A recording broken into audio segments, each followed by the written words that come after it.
Madame la ministre, cher Emmanuel, mesdames et messieurs, moi je suis très content de pouvoir être avec vous aujourd'hui. J'étais là il y a 2 ans. L'année dernière j'étais là mais par vidéo. Et c'est quand même beaucoup plus agréable, même si on est là dans un événement sur l'innovation, de parler de visu avec les bonnes vieilles méthodes que par le digital. Et je suis d'autant plus content d'être présent parmi vous qu'on est là avec Emmanuel Vargon. Et on est là avec un simple objectif, c'est de se demander comment on peut faire pour vous aider. Parce qu'on croit profondément dans ce que vous faites. Vous ne l'aurez pas, on ne le fait pas de manière totalement désintéressée. Si on veut absolument vous aider fortement, c'est qu'on est persuadé, mais absolument convaincu, que c'est précisément en vous aidant que nous arriverons à bien exécuter la mission qui est la nôtre, de là où nous sommes, avec la fonction qui est celle que nous avons et la responsabilité, y compris politique, que nous avons lorsque nous nous sommes engagés et nous sommes entrés au gouvernement. Mais ce dont nous sommes persuadés, c'est que vous êtes des maillons indispensables aujourd'hui si on veut tout simplement changer d'échelle. Parce qu'on s'accordera tous sur la vision de la rénovation, Emmanuel Vargon vient de vous le dire, la vision sur la construction neuve, et j'y viens dans quelques instants. Mais fondamentalement, la question, c'est comment on fait pour changer d'échelle. Comment on fait pour aller beaucoup plus vite et comment on fait pour que, effectivement, que ce soit DeepKey ou plein d'autres, demain, il puisse y avoir énormément d'innovations qui soient introduites pour aller beaucoup plus vite et beaucoup plus fort. C'est ça, ce changement d'échelle. Et pour rien vous cacher, tout à l'heure, on discutait avec Emmanuel en aparté et on se disait, au regard de tous les prix qui étaient remis et puis des contacts qu'on a pu avoir avec certaines de ces startups, mais comment faire pour faire en sorte que la filière s'organise mieux, faire en sorte que toutes vos innovations soient mieux connues les unes des autres. Bref, comment faire pour que tout ce qui se passe ici au Palais Brongniart puisse se diffuser absolument partout. Et c'est déjà le cas pour celles et ceux qui étaient là en tant qu'exposants ou visiteurs au dernier salon Batimat. Moi, j'ai été très impressionné par toute l'allée qui aujourd'hui était réservée à l'innovation. Et en fait, intuitivement, on se dit, le plus simple, c'est de fédérer une famille, c'est d'essayer de travailler sur une filière. En vrai, c'est ce qu'on tente depuis 15 ans, 20 ans, et moi, je pense que ça n'a jamais véritablement marché. Fondamentalement, la question, et souvenez-vous, j'avais pris cet engagement devant vous il y a 2 ans, la question, c'est comment on fait pour organiser notre pays, et notamment notre réglementation, pour passer d'une économie de rattrapage à une économie de l'innovation. Pour faire en sorte que celles et ceux qui se disent on va faire les choses différemment, vous n'ayez aucune barrière à l'entrée et que vous puissiez pénétrer les différents marchés et pénétrer les différents secteurs d'activité. Et l'un des points dont je suis le plus fier depuis maintenant 2 ans et demi où je suis ministre, c'est lorsque j'ai présenté en Conseil des ministres il y a 10 jours la réécriture du Code de la construction dans sa partie L. Et dans cette réécriture, figurez-vous que j'ai supprimé 66 articles sur 217. Et tous les articles qu'on a supprimés, c'est les articles qui ne disent pas quel est l'objectif à atteindre en isolation, en éclairement, en côté d'insonorisation. C'est tous les articles qui imposaient la manière d'atteindre ces objectifs. Par exemple, quand il s'agit de l'éclairement, le Code de la construction, jusqu'à présent, dit qu'il faut que la façade soit constituée d'un 1/6 de parois. Enfin, vous m'avez compris. De toute manière, je n'ai pas à savoir le terme parce que cet article n'existe plus. Et pour moi, cet élément, il est essentiel parce que je pense que le meilleur service qu'il nous faut vous rendre pour qu'à la fin, en plus, vous puissiez nous-mêmes nous aider, c'est que cette économie de l'innovation, elle soit au centre de toute l'économie de l'habitat, de la construction, de la rénovation. Et soyez assurés d'une chose, c'est que la philosophie qui est la nôtre avec Emmanuel Vargon, c'est exactement cela. Ce n'est pas de reprendre les méthodes qu'on tente depuis des années, c'est de se demander est-ce qu'effectivement, il ne fallait pas prendre le problème à la racine et par exemple réécrire le Code de la construction. On l'a fait pour la partie L, ça y est, c'est fait. Et là, on entame la partie R, la partie réglementaire, qui est à peu près 2 fois plus grosse, qui va nous permettre d'arracher 2 fois plus de pages et de réduire 2 fois plus d'articles comme nous l'avons fait. Et on ira jusqu'au bout et on le fera d'ici la fin de l'année. Parce que à la fin, c'est cette économie d'innovation qui va vous permettre de devenir des licornes. Et moi, je crois profondément que c'est important. Que les prochaines années, ce ne soient pas ces sigles-là. Je ne dis pas ça pour les organisateurs et poser des problèmes de sponsoring. Mais c'est vrai que moi, je préférais aussi demain voir des DeepKey et autres qui deviennent les futures personnes du CAC 40 de notre économie. Et je voudrais aussi saluer l'action que fait l'État, parce qu'Emmanuel a beaucoup parlé de la rénovation énergétique. On ne le dit pas suffisamment, mais moi je suis très fier de voir que l'ANA, l'Agence nationale de l'habitat, avec laquelle nous travaillons beaucoup, en 2 ans, a multiplié par 2 son activité. C'est parfois même mieux que beaucoup d'entreprises dites start-up qui sont ici réunies. Et je trouve ça bien de le dire aussi, parce que ce volonté de l'innovation, on veut que vous puissiez la développer, mais on se l'impose à nous-mêmes pour faire en sorte que nos instances, nos organisations, nos agences puissent faire de même. Ça, c'est mon premier message. C'est à mes yeux extrêmement important. Et à ce message de simplification et d'innovation doit être couplé un message qui est très clair sur la vision qui est la nôtre. Et j'en viens notamment à la question de la réglementation, et notamment de la réglementation RE 2020, la réglementation dans la construction, sans revenir sur ce qu'a dit Emmanuel dans la rénovation de l'ancien. Alors cette réglementation dans la construction neuve, la RE 2020, elle est nécessaire. Elle est nécessaire parce que c'est un enjeu écologique. Je n'y reviens pas, vous connaissez ça par cœur. Elle est nécessaire parce qu'effectivement, il faut avoir comme priorité de réduire les émissions, les déperditions, d'améliorer les intrants, la consommation, pour faire en sorte à la fois de concilier une économie sobre en carbone à une économie beaucoup plus socialement responsable. Il n'y a pas d'économie qui doit s'opposer à une écologie sociale. Je crois que c'est véritablement ça. D'ailleurs, le titre du ministère que pilote Emmanuel Vargon avec Elisabeth Borne, ministère de la transition écologique et solidaire. C'est donc une impérieuse nécessité de le faire. Et ça se fait avec cette nouvelle réglementation qui, à mes yeux, a notamment comme principal bénéfice, ou en tout cas comme vision très claire, de se demander comment on peut produire avec moins de carbone, notamment dans les sources d'énergie, mais également comment on peut avoir des matériaux qui innovent pour réduire leur empreinte carbone sur l'ensemble du cycle de vie. Et c'est évidemment l'ensemble du cycle de vie qui est l'élément nouveau et l'élément important. Et donc, ça doit permettre de développer des constructions plus vertueuses. Je crois que vous en êtes aussi convaincus. On présentait hier avec Emmanuel Vargon un plan stratégique de production de la ville durable au moment de cet anniversaire, ce 10e anniversaire des écoquartiers. Et c'est vrai que quand on voit les chartes de construction bois qu'on a pu signer, par exemple, avec ceux qui construisent les Jeux Olympiques, quand on voit les nouveautés faites, par exemple, par le CSTB sur les guides incendie pour ces nouvelles constructions, qui n'existaient pas avant, qui empêchaient ces constructions, en réalité. Quand on voit encore les modifications que l'État s'impose à lui-même, puisque j'ai demandé maintenant à tous les établissements publics d'aménagement de faire au moins 50% de construction avec des matériaux biosourcés ou du matériau bois, pour que l'État soit exemplaire et que l'État donne aussi corps à cette vision que nous portons ensemble avec Emmanuel. Et puis c'est vrai que l'apport de la RE 2020, je le disais, c'est la question de l'analyse du cycle de vie dans sa globalité, avec un impact des bâtiments qui doit être évalué de la conception à la démolition, avec le cycle de vie des matériaux. C'est une nouveauté. Vous le connaissez par cœur. Je peux vous dire que c'est une nouveauté pour vous, c'est une grande nouveauté aussi pour nos ministères, qui vivent depuis des années sur un certain nombre de présupposés qui n'étaient pas forcément ceux du cycle de vie dans la globalité.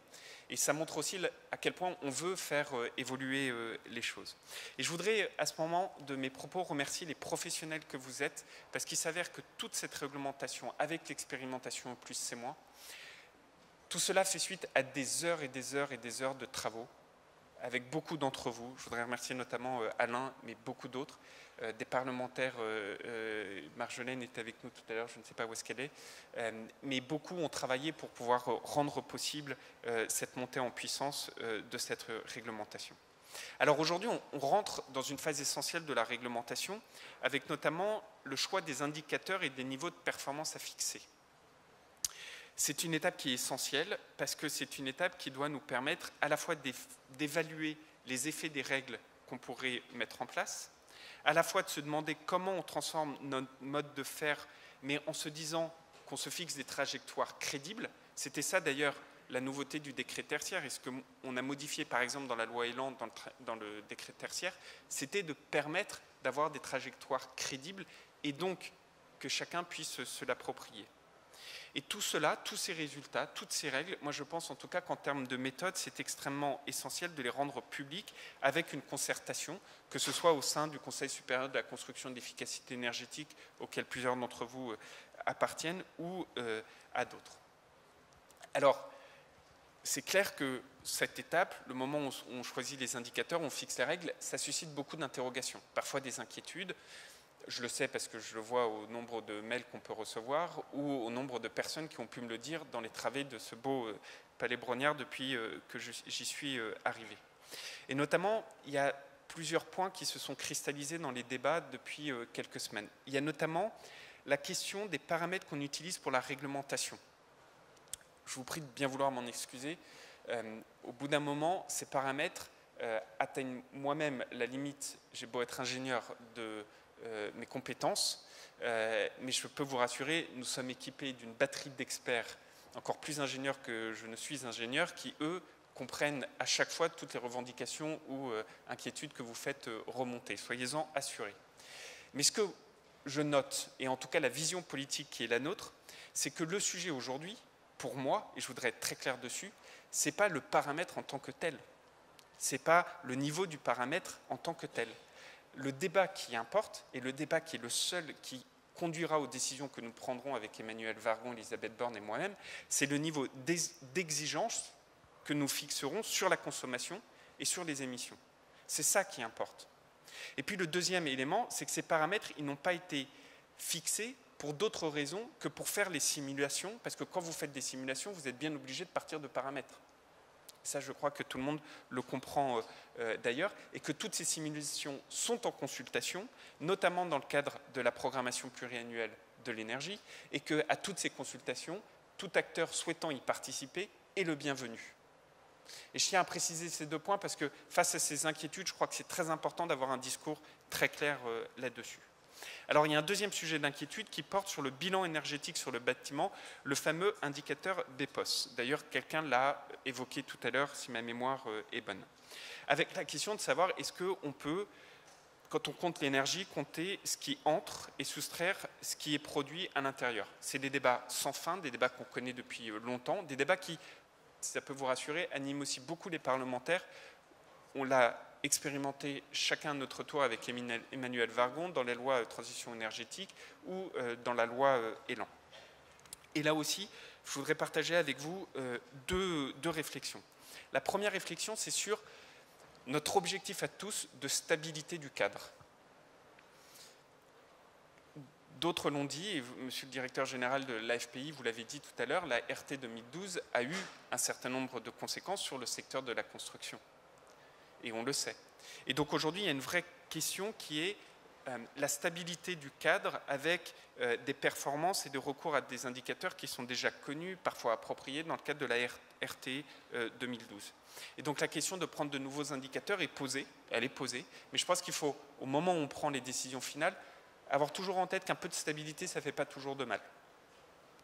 Le deuxième, c'est qu'il faut absolument qu'on arrive à faire en sorte qu'il y ait du sens à ce que chaque citoyen se dise qu'il peut lui-même être acteur de la production d'électricité.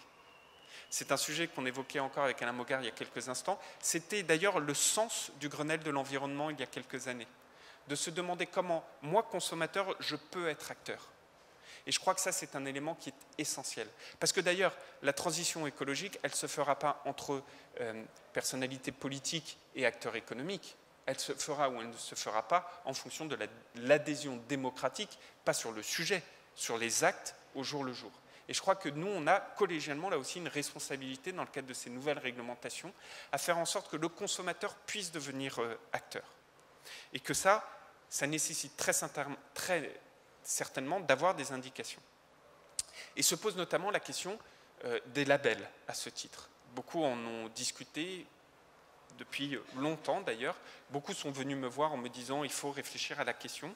Moi, je vous propose qu'on réfléchisse à ce que la réglementation soit prolongée par un label d'État avec un label d'État qui prenne en compte non seulement le bilan énergétique, la valorisation d'un point de vue des gaz à effet de serre, mais également tout ce qu'un label doit emporter pour faire en sorte que justement ça simplifie, ça rationalise, ça emporte le consommateur et que ça n'ait pas les effets non escomptés et non voulus que rappelait notamment Monsieur le Directeur Général tout à l'heure dans son discours. Et il a raison de le faire, il a raison de le dire. Et donc il faut voir comment cette réflexion qu'on peut entamer, moi je suis tout à fait prêt à ce qu'on entame, d'une réglementation qui se poursuit dans un label, soit quelque chose qui crée de la simplicité et une adhésion, et au final nous permettre d'aller plus vite, et surtout pas qui crée une entropie positive, c'est-à-dire que quelque chose qui s'ajoute à d'autres choses, avec toujours une course aux enchères, à la surenchère, pour reprendre vos propos, qui au final ne crée aucun bénéfice à personne. Mais moi, je suis prêt à entamer cette réflexion avec Emmanuel Wargon, nos équipes et l'ensemble des acteurs qui le souhaitent. Je crois que c'est quelque chose d'important. Enfin, dernier point, je voudrais simplement terminer sur un élément qui me paraît essentiel, c'est la question territoriale, le pragmatisme territorial qu'il nous faut avoir. Quand on fait ces réglementations, quand on donne ces visions politiques, quand on soutient l'ensemble des acteurs, n'oublions jamais que ce sur quoi on travaille, ce sont des territoires et des territoires qui sont extrêmement différents les uns des autres. Emmanuel Wargon donnait l'exemple de la copropriété tout à l'heure. On sait qu'on a trop souvent imposé des choses qui étaient facilement réalisables dans la maison individuelle, facilement réalisables quand vous étiez propriétaire occupant, mais alors dès qu'il s'agissait d'un propriétaire bailleur dans une copropriété, ben là il n'y avait plus personne. Mais plus personne. Et c'est à peu près la même chose dans un certain nombre de territoires, avec des territoires très tendus et des territoires complètement détendus. Un seul exemple, dans une ville, des actions cœur de ville que nous avons portées, j'ai récemment eu le cas d'un appartement refait à neuf, dont le prix au mètre carré était moins cher que le coût au mètre carré d'une rénovation.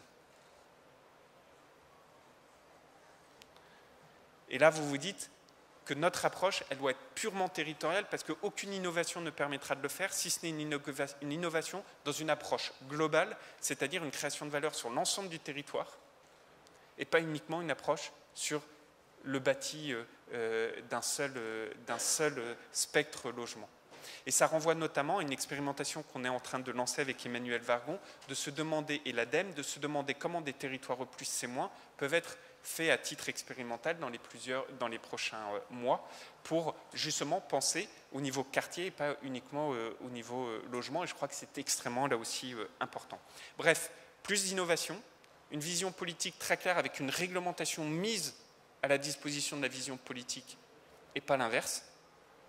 Et enfin, un pragmatisme territorial, c'est à peu près ça les 3 points qui vont guider notre action, en tout cas la mienne, dans l'année 2020. Et j'espère bien, lors des prochaines sessions des Energy Meetings, pouvoir venir avec Emmanuel Wargon, vous rendre compte de tout cela.